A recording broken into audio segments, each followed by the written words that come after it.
दोस्तों नमस्कार। जय हिंद जय भारत। नाम रमेश सिंह, ठगी पीड़ितों की आवाज़ संगठन का राष्ट्रीय अध्यक्ष, संगठन का संस्थापक आज फिर आप लोगों के बीच में उपस्थित हुआ हूँ। देखा जाए आज के दिन काफ़ी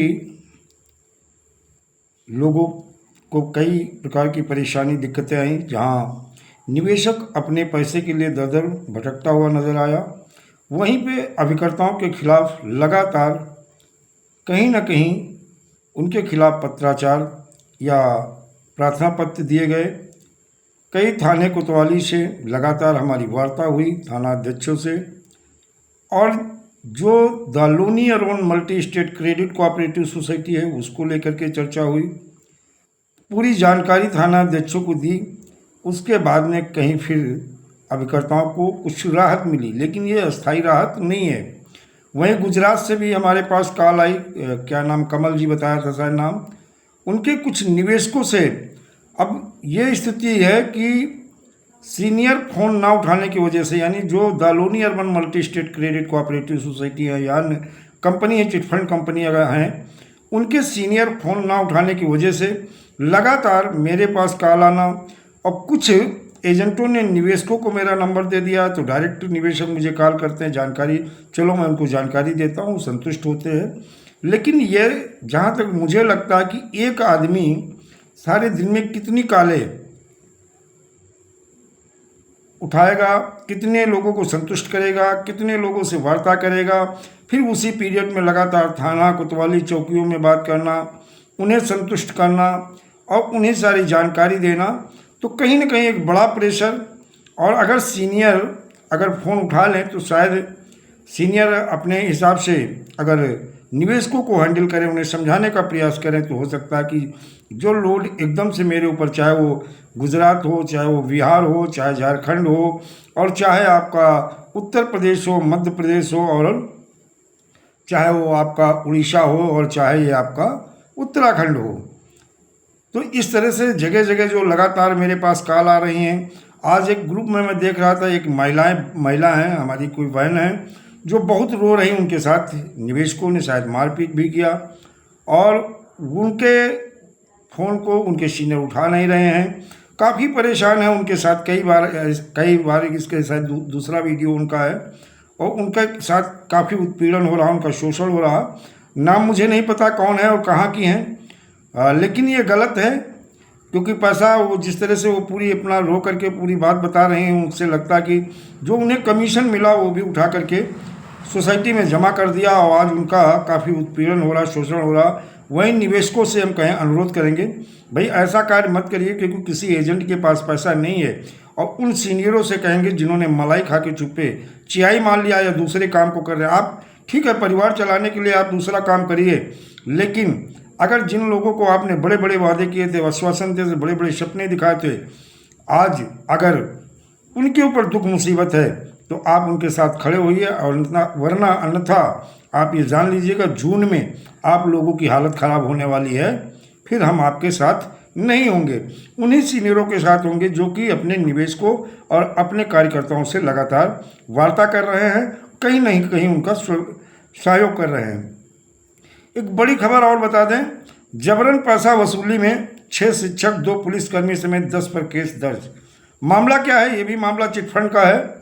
जबरन धन वसूली, अक्सर मैं बोलता हूँ जबरन धन वसूली भी एक अपराध है। बीएनएस की धारा 308 में ये प्रावधान है कि डरवाकर धमकाकर अगर कोई जबरन धन वसूली करता है तो फिर आने वाले समय में उसके खिलाफ भी मुकदमा लिखा जाएगा, और वो सोचे कि वो जेल नहीं जाएगा तो उसे भी जेल जाना होगा। ये मामला आपका महाराजगंज जौनपुर से है, महाराजगंज थाने में। रविवार देखा जाए कि ये पिछले उसका है।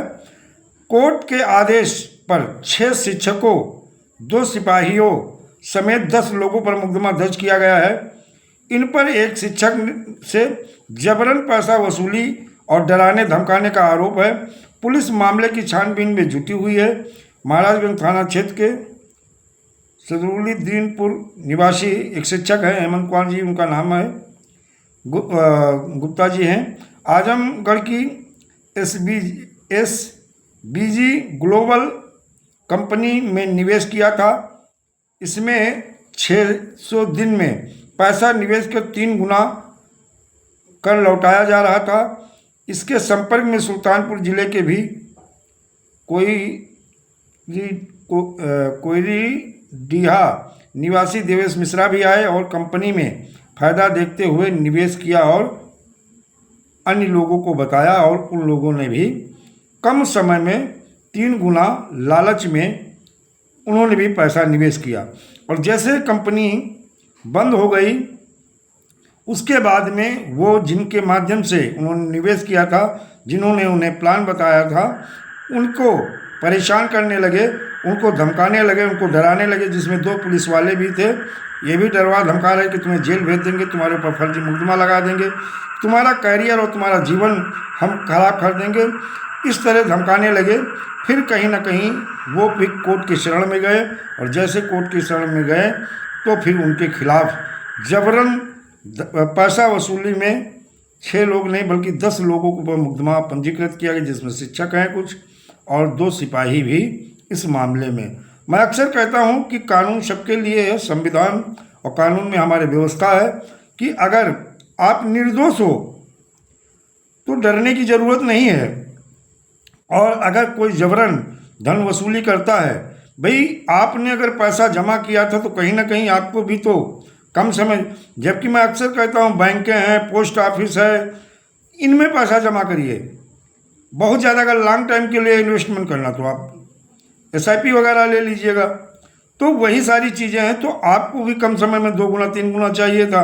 अब उसके बाद एजेंट ने अगर पैसा जमा नहीं किया होता, अपने पास रख लिया होता, तो कहीं ना कहीं फिर उसका दोष था।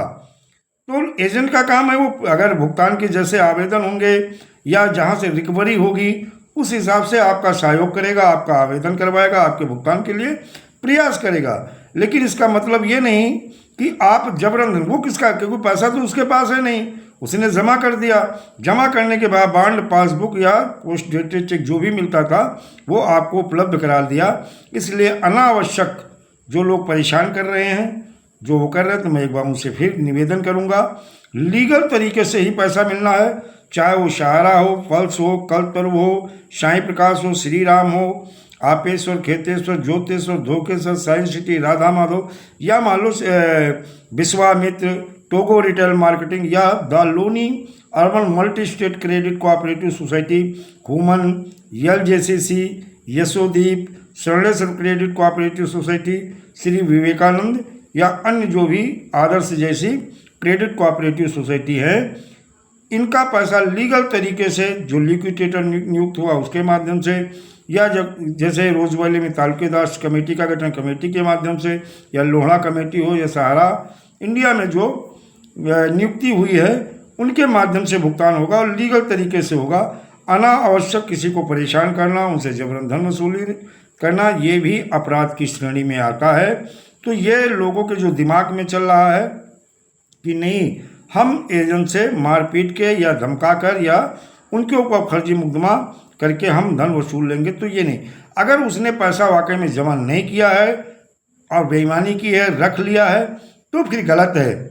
फिर जो दोषी है वो बचना नहीं चाहिए, लेकिन जो निर्दोष है उसका उत्पीड़न भी नहीं होना चाहिए। और मैं सीनियरों को एक बार फिर कहूँगा कि आप लोगों से अनुरोध है कि आप अपने जूनियर से संपर्क में रहें और कोशिश करें कि उनकी समस्या का जैसे भी वो समाधान हो सकता है संभव कराएं।